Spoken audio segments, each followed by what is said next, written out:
Be praised, my Lord, with all your creatures, especially Master, Brother, Sun, who brings day, and you give us light by him. Be praised, my Lord, for Sister Moon and the stars.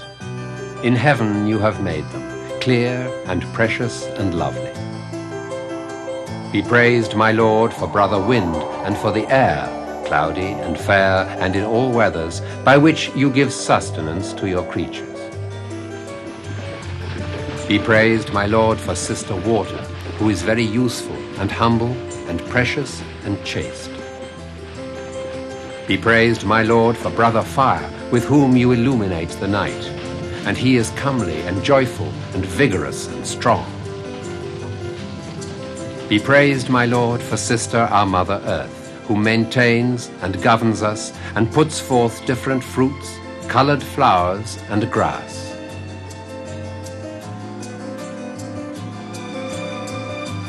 These wonderfully simple lines were written nearly 800 years ago by St. Francis, the humble poverello, or poor little man of Assisi, who, by preaching peace and love, created a spiritual movement which has no parallel in religious history. They are from the Canticle of All Created Things, written in 1225, a year before the saint's death, and they form a kind of spiritual testament. The region where Francis and his followers lived and labored, Umbria, and especially Assisi, is a gentle, beautiful area situated at the heart of Italy. It is the ideal setting for our story, that of a little big man whose humble, simple words came to acquire eternal and universal meaning.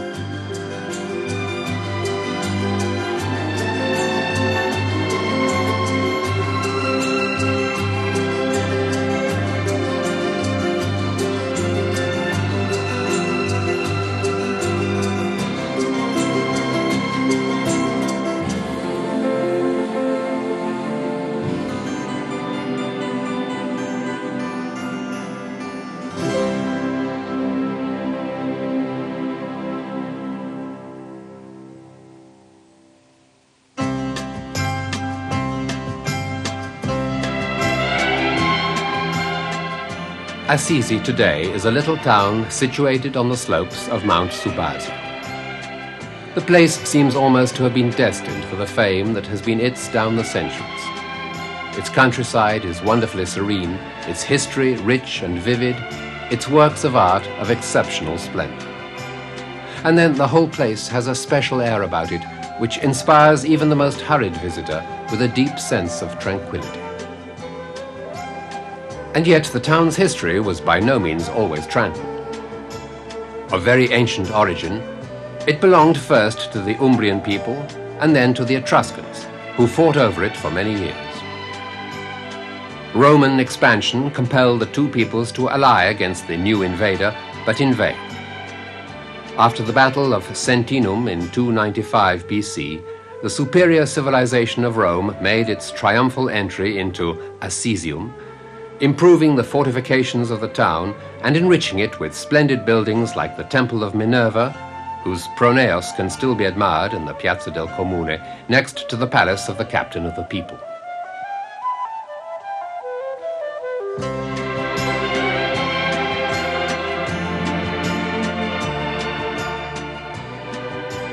But a new, even stronger power, based on principles, not on violence, was beginning its irresistible advance: Christianity.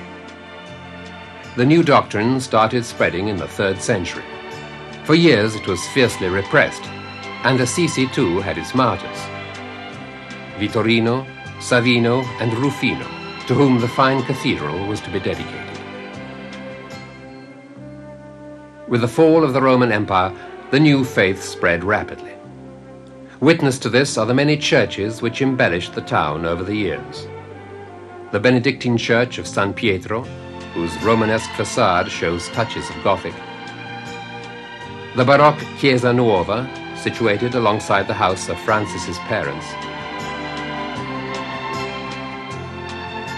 And Santa Maria Maggiore, which was Assisi's first cathedral, built over the remains of an ancient Paleo-Christian church.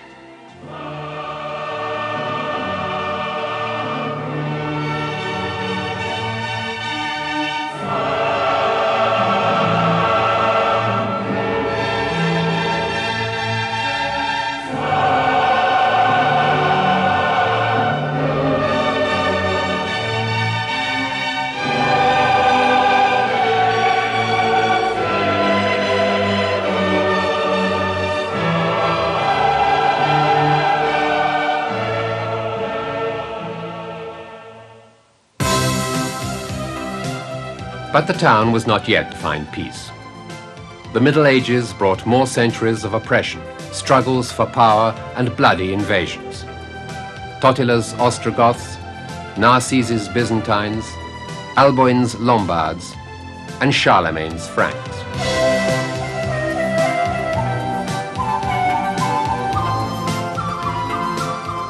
The beginnings of corporate life coincided with the town's resurgence. Around the year 1000, Assisi, first imperial Ghibelline and then papal Guelph, fought many a savage battle with nearby Perugia, in some of which Francis himself took part. The massive Rocca Maggiore, which dominates the town, symbolizes this period. The fortress dates back to the Lombard era and is an impressive example of medieval architecture.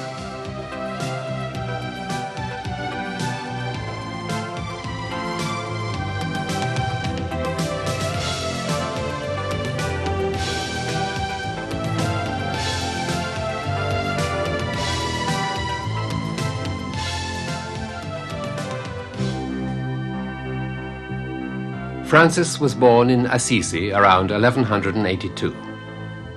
Already there was something mystic about his place of birth. It was a simple manger, now the oratory of San Francesco Piccolino, the first extraordinary analogy with the life of Jesus, from whom Francis was to draw inspiration throughout his life of humility and suffering. And yet his parents were certainly not poor. His father, Pietro di Bernardone, a wealthy cloth merchant, was a member of that emerging bourgeois class which led the struggle for civic liberties. Their house was in the middle of the town, right by the present Piazza del Comune. His mother, Madonna Picca, was from Provence. The son had the education of the young rich of those days. He learnt Latin and mathematics, and while still an adolescent, was introduced by his father into his business, with excellent results. The young Francis had everything it took to be the leader of the young bloods of the town. He was rich, good-looking, and possessed a lively intelligence and a gentle, generous nature. The wonderful environment in which he lived stimulated his love of nature, that nature which would become the center of his mystic world, which would always remind him, in every living creature, of the ineffable presence of God. Now history begins to be mixed with legend. We find the first premonition of the saint's future in one of Giotto's cycle of frescoes in the upper church of San Francesco. A simpleton recognizes in the young Francis the saint to be, and stretches out a cloak at his feet as a sign of veneration. A gesture which Francis himself will repeat soon after when he meets a knight who has fallen on hard times and gives him his cloak to keep him warm.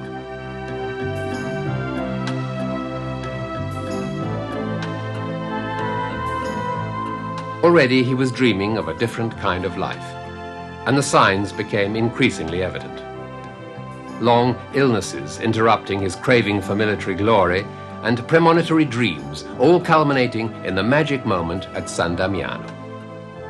The year 1206. After yet another premonitory dream, Francis goes to pray in solitude at this place, at the time just a ruined chapel outside the town, and hears a voice coming from the lips of a crucifix, a voice that will change his entire life. Francis, repair my house, which, as you see, is falling into ruin. It was the magic moment of conversion. Torments, anguish, doubts melted away, and the young man, with a newfound energy, threw himself into restoring the ruined chapel, a prelude to the moral restoration which the Church had been waiting for, and which Christ had demanded in this symbolic message. To the understandable dismay of his parents, Francis undressed in front of his father and the bishop, renouncing in this dramatic way all worldly goods. Dressed only in a ragged sheepskin garment, he went out to fulfill his great task of preaching. Here is the little friar in the most realistic image handed down to us by an artist. It was painted by Cimabue in a famous fresco, the Maestà. Francis was 25 and had given up a life of ease and pleasure to live in the most absolute poverty. Of course, he experienced appallingly difficult moments, but he didn't remain alone for long. Starting with Bernardo di Quintavalle, he was soon joined by a small group of friends and brothers who agreed to divide with him their only remaining possessions, faith and love.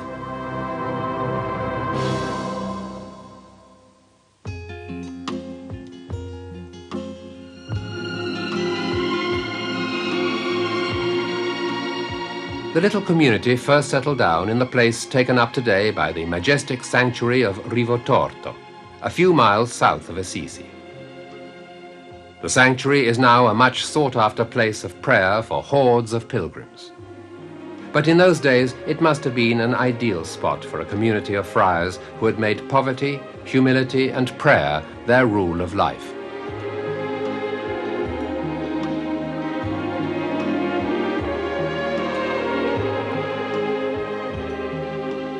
Francis went into retreat in a wretched little hut here with his first followers in 1209 to 10. The hut itself, preserved as a national monument, still stands in the church which was built over it at the end of the 16th century. The stay at Rivotorto was a fundamental moment in Franciscan history.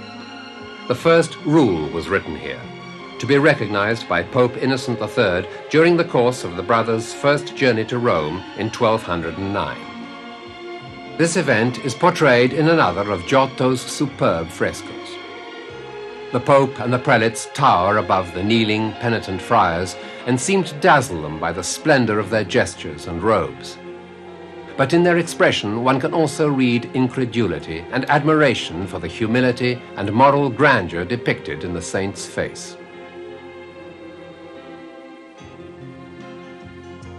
Papal recognition of the rule injected a new strength into the movement. Its fame increased rapidly, and word went round about the first miracles. We can see some of them portrayed in Giotto's cycle, such as the miracle of the spring, a marvelous example of spatial composition. The thirsty man gratefully drinks the water gushing from the rock at the saint's bidding.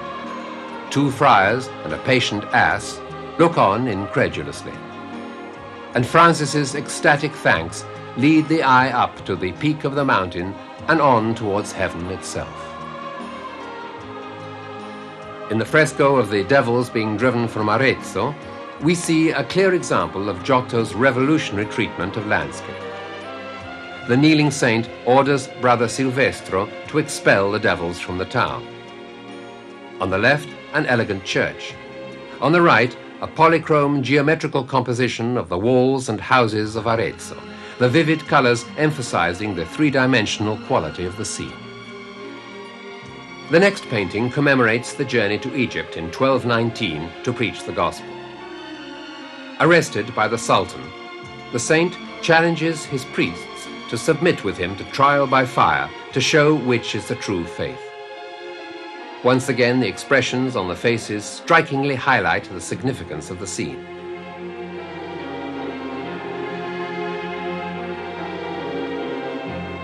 In The Preaching Before Honorius III, the outstanding feature is the Pope himself, who listens attentively to the eloquent little friar, clearly having sensed his greatness. And finally, the most famous scene, the Preaching to the Birds, in which the gentle countryside recalls Francis's boundless love of nature and all living creatures, witnesses to the everlasting presence of God.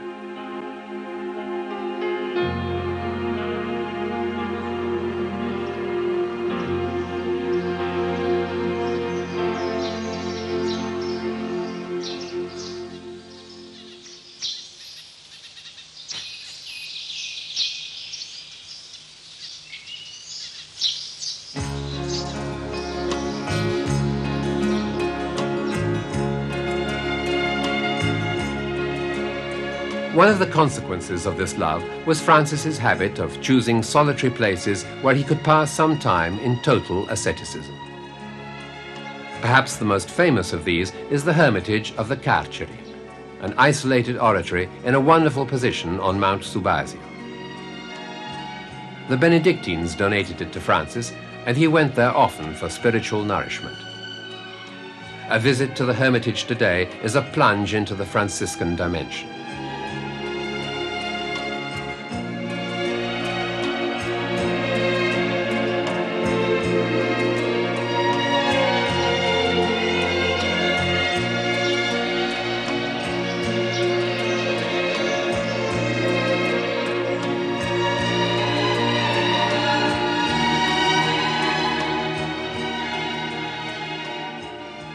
Everything speaks of peace and mysticism. The choir, where hymns were sung to the Almighty. The narrow cells for the few hours of rest.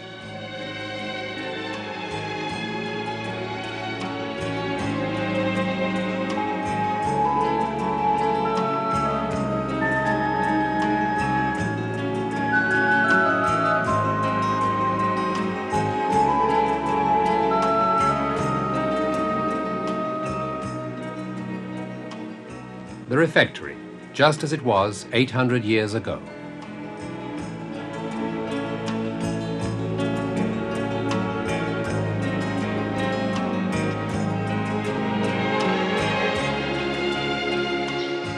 And finally, the centuries-old ilex tree, where the saint preached so joyfully to the birds.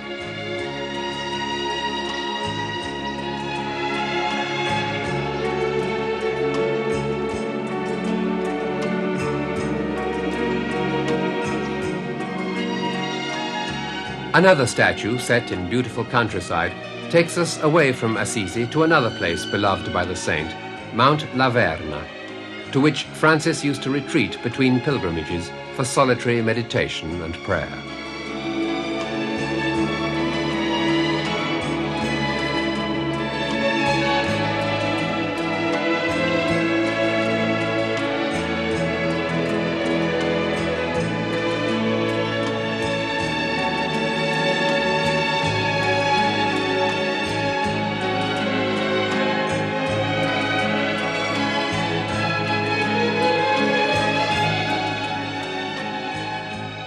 Today, the place has become a much-visited sanctuary for pilgrims lured here by the Franciscan message. But there are still several spots which have remained as they were, witnesses to a mystic, fascinating past.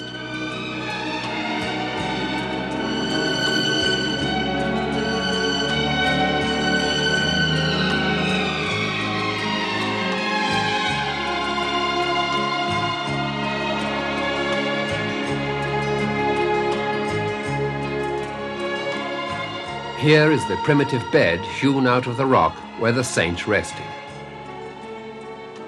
The paths he walked down. The cliff from which the devil who had tempted him fell.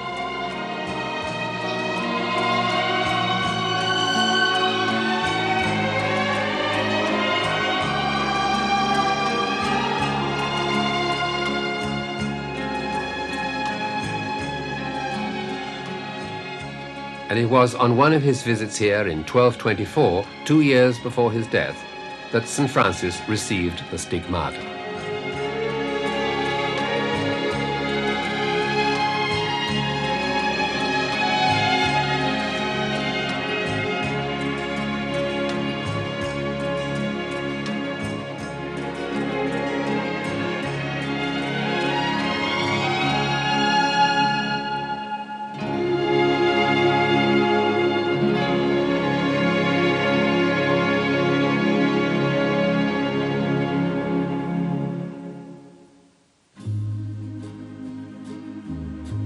The life of St. Francis is inseparable from that of St. Clare.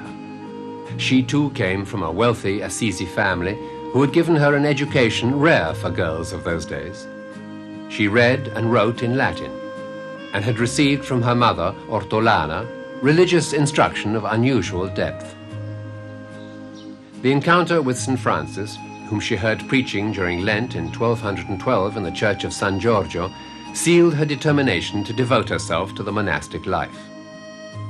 Here we see her depicted in a splendid fresco by Cimabue describing her life, in the church in Assisi which is dedicated to her.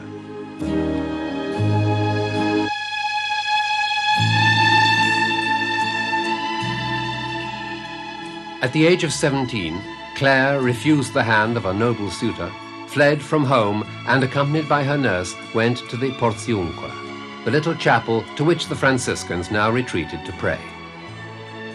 Francis greeted her and, according to legend, cut off her long hair and made her change her elegant dress for a rough tunic tied at the waist by a cord. The young girl then took the oaths of poverty, chastity, and obedience, and recognized Francis as her superior. Her father tried everything to get his daughter back, but she was adamant. Along with other women, amongst whom would eventually be included her mother and her two sisters, she retired to the convent of San Damiano, which had, as we know, been restored by Francis himself, where she founded the Order of the Poor Clares and lived for over 40 years in seclusion and prayer.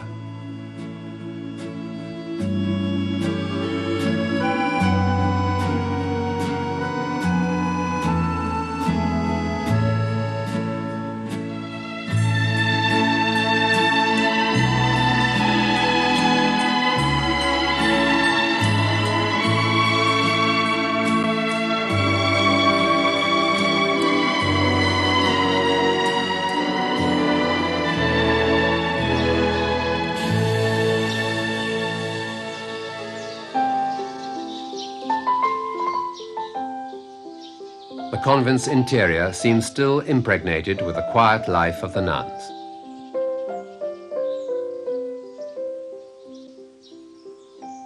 The beautiful cloister where they walked in silence. The refectory with the same worn tables as then. A vase of flowers commemorating the place where the saint sat.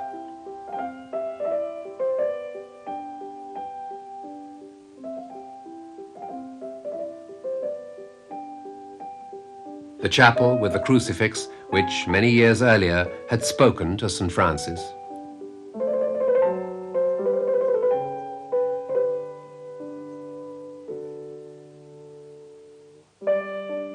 The oratory and the choir, where the nuns met for common prayer and hymns of praise.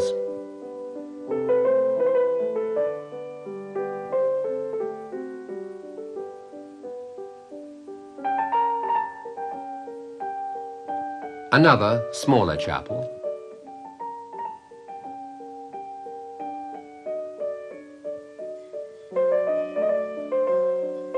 And finally, the austere dormitory, where St. Clare, worn out by the privations of a life of penitence, died on the 11th of August, 1253.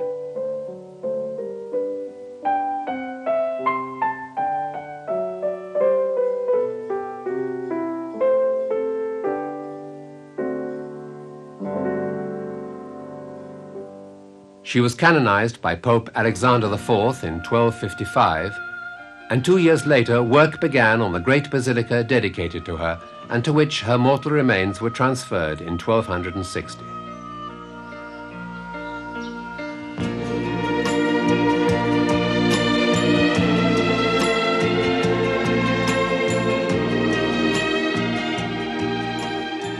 The Basilica of St. Clare is one of the most important churches in Assisi.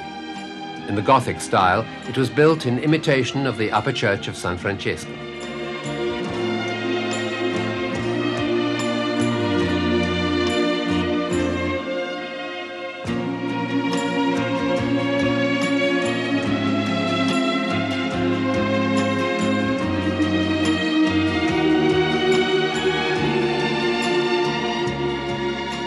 Francis's life had come to an end many years before.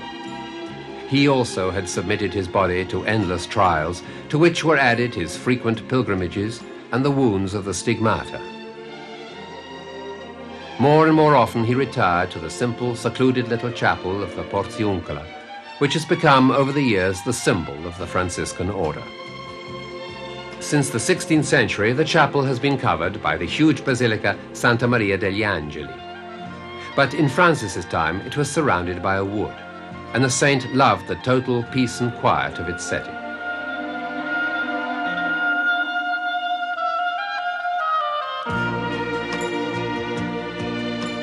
Here in 1208, listening to the passage in the Gospel in which Jesus established the rule for his apostles, he adopted it for himself and his disciples. Here he gave Claire her penitential tunic. Not far from here, in a vision, he obtained from Jesus the plenary indulgence, the perdono of Assisi, for everyone who visited the chapel after confessing and taking communion.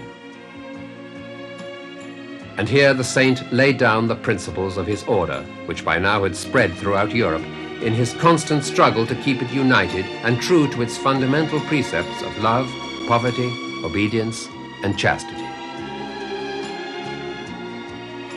The interior of the chapel has remained almost exactly as it was.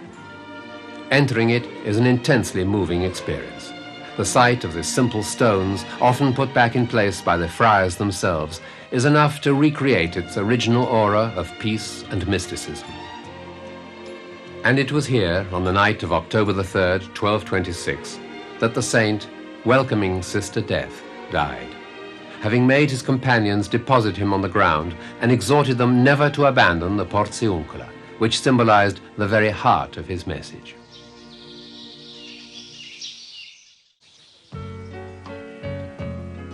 The fame of St. Francis and his order resounded round the world after his death. Only 2 years later, in 1228, he was canonized here in Assisi by Pope Gregory IX. On that occasion, the Pope also consecrated the altar of San Rufino, the building of which had begun nearly 100 years earlier and which now became the Cathedral of Assisi. This beautiful church is typical of Umbrian Romanesque, although the length of time and many hands that it took to build it militated against uniformity of style. The facade is especially interesting, with its splendid lions guarding the central door, symbolizing Christ abolishing the practice of sacrifice. Both the pagan humankind and the Hebrew version represented by a goat.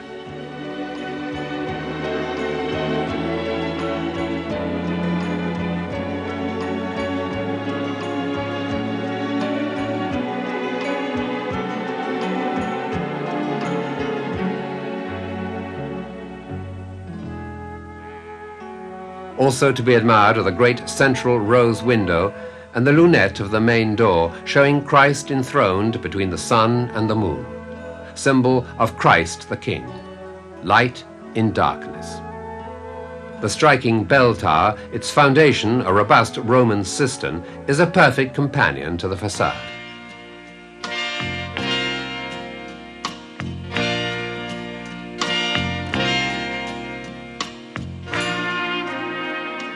The wish to honor St. Francis's memory with a suitable monument, and one where his remains might finally be laid to rest, led his followers to start work immediately after his death on the building of a great basilica.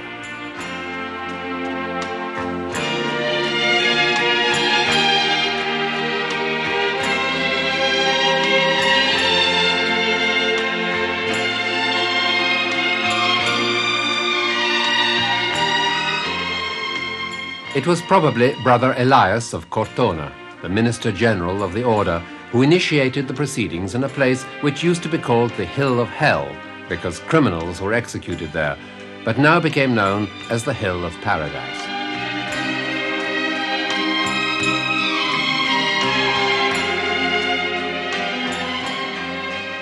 The basilica consists of two churches, one on top of the other. The lower one, conceived as the crypt of the much larger upper church, was deliberately kept simple and austere, a fitting burial place for the saint. Participation in the immensely ambitious project was extraordinary. The land was made available by the town's wealthy families, and the craftsmen worked at such speed that Francis's remains were buried in the lower church only 2 years after work began. The lower church is entered through a solemn Gothic portal, above which soars the fine Romanesque bell tower.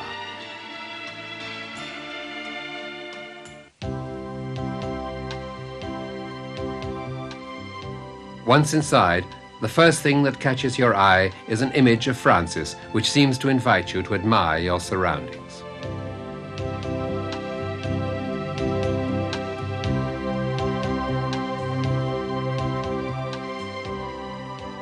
In Romanesque style, the single nave is in the form of a Greek T, beloved by Francis as symbolizing the cross.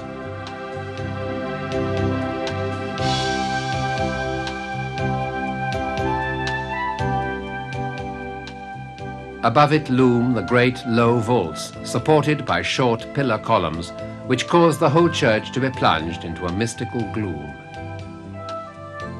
What first greets the eye is the astonishing richness of the decorations and frescoes which cover the walls and ceiling. There is practically not an inch which hasn't been used to portray dozens of scenes from the Bible or of the life of the saint.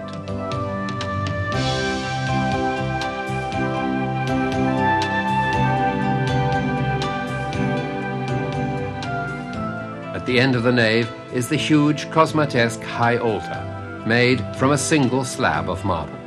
Above it, in the four arms of the vault, are the famous allegorical frescoes by the so-called Maestro delle Vele.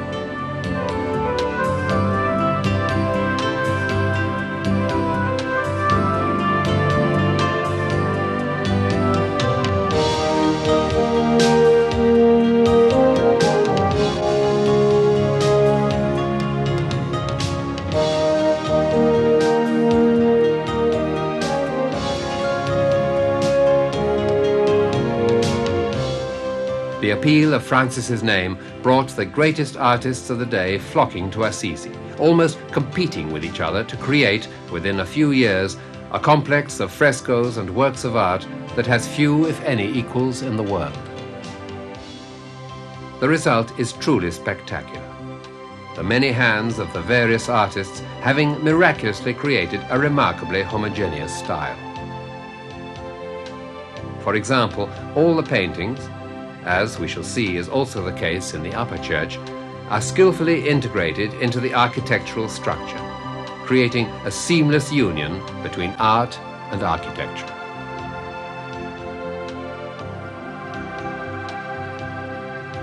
We have already admired Cimabue's Maestà, situated in the right transept. Here we can see the beautifully delicate features of the Virgin and the angels, and to one side what is traditionally considered to be the most lifelike representation of the saint himself.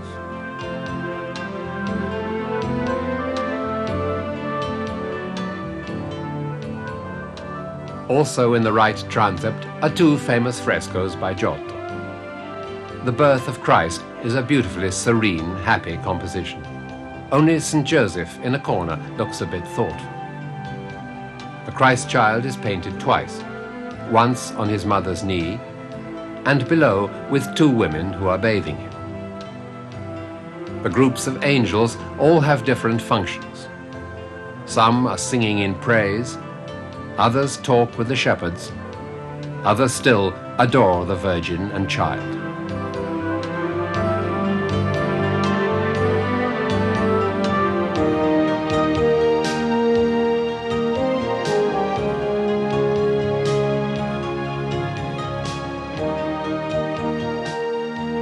The Flight into Egypt is a relaxed narrative painting. The characters are reduced to their essentials, but many details bring the fresco to life. As always with Giotto, the landscape is an integral part of the picture.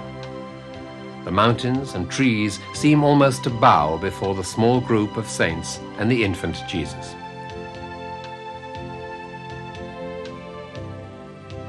One of the two figures behind pushes the ass as if trying to hurry him along, and one of the two angels accompanying the group looks back as though expecting Herod's soldiers to arrive any minute.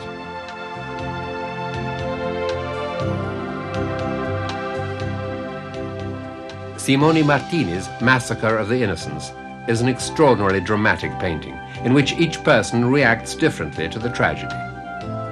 The mothers, overcome with terror and despair. The soldiers, compelled against their will to carry out an evil order.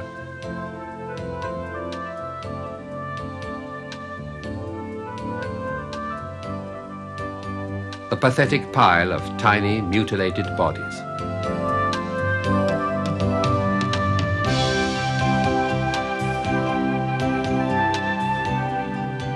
A masterpiece by Pietro Lorenzetti. the so-called Virgin of the Sunset, showing the mother and child between St. Francis and St. John the Evangelist. The freshness of the expressions, the delicacy of line, and the graceful colors against the gold background make this one of the best-loved paintings of Italian art. There are many theories about the gesture the Virgin is making. The most widely accepted is that the child is asking his mother who has loved her the most, and Mary, in reply, points to St. Francis.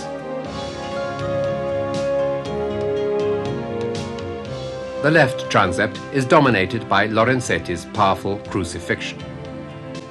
The deep blue sky forms a background to the tragedy. Angels fly wildly about, seemingly maddened by grief. But the focal point is the body of Christ, with the two thieves appearing on either side for the first time in Western art.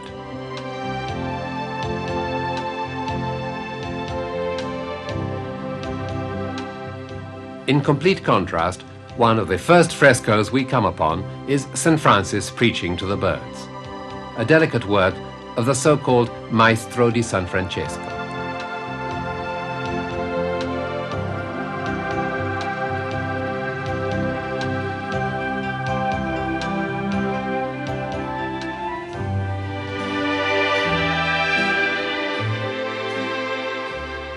We leave the lower church through a lovely Renaissance cloister built in the second half of the 15th century thanks to the generosity of the Franciscan Pope, Sixtus IV. There is another, less visited cloister in San Francesco, which was once used as a cemetery for the friars.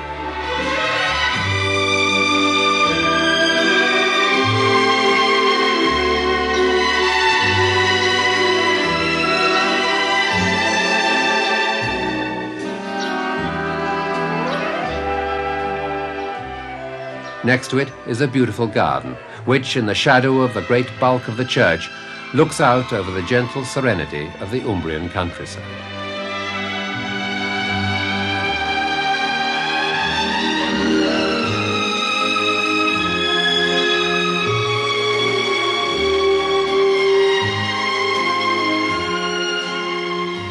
The complex of the Church of San Francesco was to grow with the addition of the Holy Convent, a fortress-like construction which would be built over a period spanning several centuries, and which represents a natural continuation of the two churches towards the plain. Although far from the Franciscan ideal, it could be seen as a powerful sentinel, guarding the tomb of the saint and his vulnerable ideas.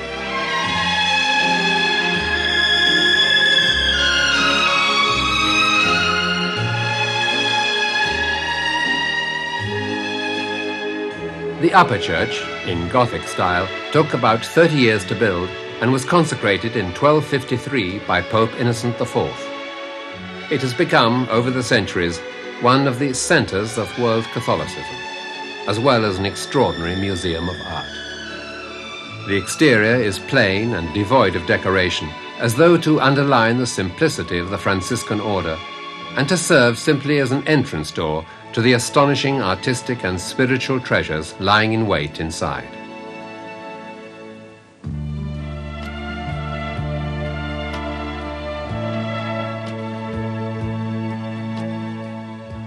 Few places in the world can equal the mystic fascination and beauty of the upper church of San Francesco. One cannot enter it without immediately experiencing a sense of profound emotion. The interior consists of one huge nave flooded with light, in striking contrast to the gloom of the church below. Wherever the eye lingers, every corner of the architectural structure is covered with brilliantly colored images and figures. Here, pillars, arches, and vaults lose their purely functional status and become an integral part of the aesthetic whole. One of the effects of this is to make an already big church seem even larger, thereby allowing an unhurried and unimpeded inspection of human figures and landscapes that speak directly to the mind and heart. Here worked the greatest artists of the 13th century, and on these walls a revolutionary moment in the history of Western art was immortalized, that brought about by Giotto. The great Tuscan painter worked on the 28 paintings of the cycle depicting the life of St. Francis from 1297 to 1299, and in doing so brought about a radical transformation in a tradition which had remained pretty well static since the 4th century AD.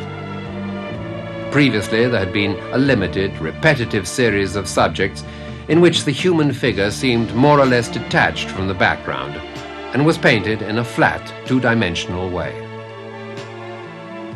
Now, Giotto, with his far more flexible technique, brings his figures passionately to life, making their gestures natural and indicative of the emotions they are feeling. The background also becomes real and three-dimensional, whether it be gently pastoral or dramatically architectural. The end result is unique and astonishing. It's no longer a question of simply admiring a series of frescoes, but of taking a leap back in time and absorbing in an atmosphere of serenely gentle mysticism the life and times of the great saint.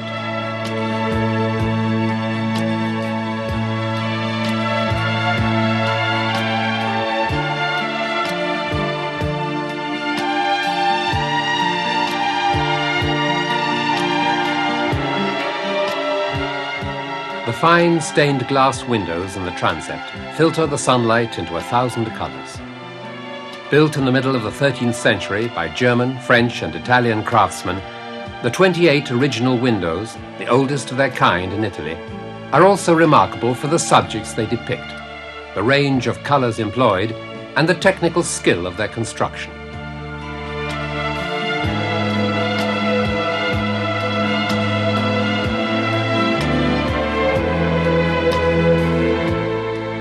Behind the altar, in the left arm of the transept, is Cimabue's Crucifixion, unquestionably a landmark in Western art, even though the deterioration over the centuries due to the effect of humidity on the white lead used by the artist has made the painting look like an immensely powerful photographic negative.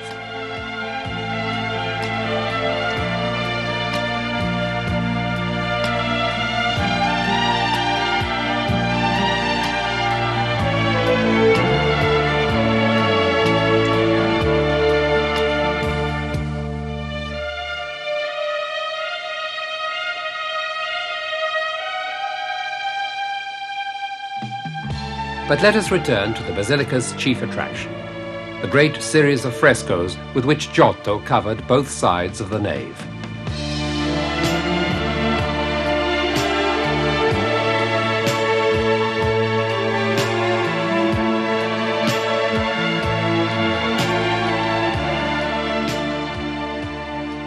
Giotto's cycle is based on the Legenda Maior of Saint Bonaventura, written on the basis of what had been handed down by Tommaso da Celano, St. Francis's most authoritative biographer, who drew his material from the lively oral tradition of the people of Assisi and the first-hand information of friars who had known the saint.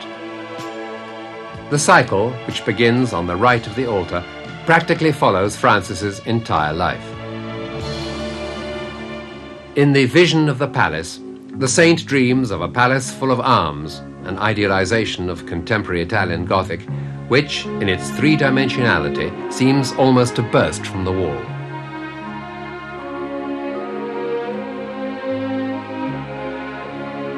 The scenographic element is again at work in the dream of Pope Innocent III. Here too the architectural structure of the sumptuous papal chamber and the basilica itself, which the saint is propping up, symbol of the spiritual rebuilding of the church, is powerfully relevant.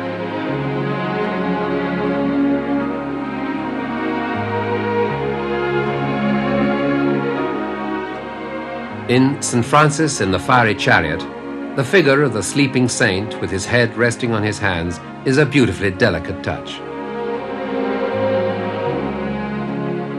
And the delineation of the hand of the friar in the center of the painting is marvelously realistic. In the Vision of the thrones themselves form another clear example of three-dimensional perspective.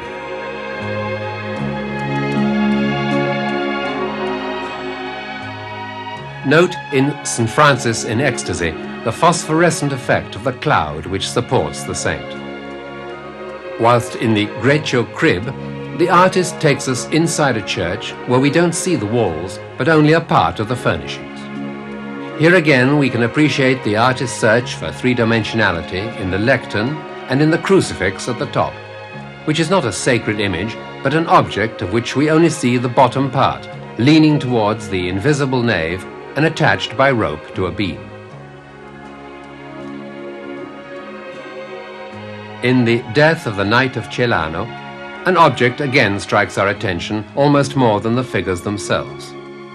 This is the table, covered with a white cloth, which falls over the edge to show the two bands embroidered with the so-called Assisi stitch, which is still used today. The outstanding feature of the apparition to Pope Gregory IX is the sophisticated rendering of the magnificent material hung above the Pope's bed, which, while held in place by a system of rods and fluttering gracefully down, nevertheless creates an almost palpable impression of weight. It seems probable that Giotto didn't paint all of some of the last frescoes, including the grief of the poor Clares at Francis's death, leaving his assistants to fill in many of the details. But the master's hand is evident in the saint's face, serene even in death, in the folds of the nuns' robes, and especially in the facade of San Damiano. St. Francis's body was buried under the altar of the lower church on the 25th of May, 1230. And from that day, countless millions of pilgrims have come to pay homage to him. In a simple, mystical place, perfectly in harmony with his short, exceptional life. A place where whoever chooses to listen can still hear the simple but highly charged words in which one of the greatest spiritual poets of all time conveyed his eternal message of love.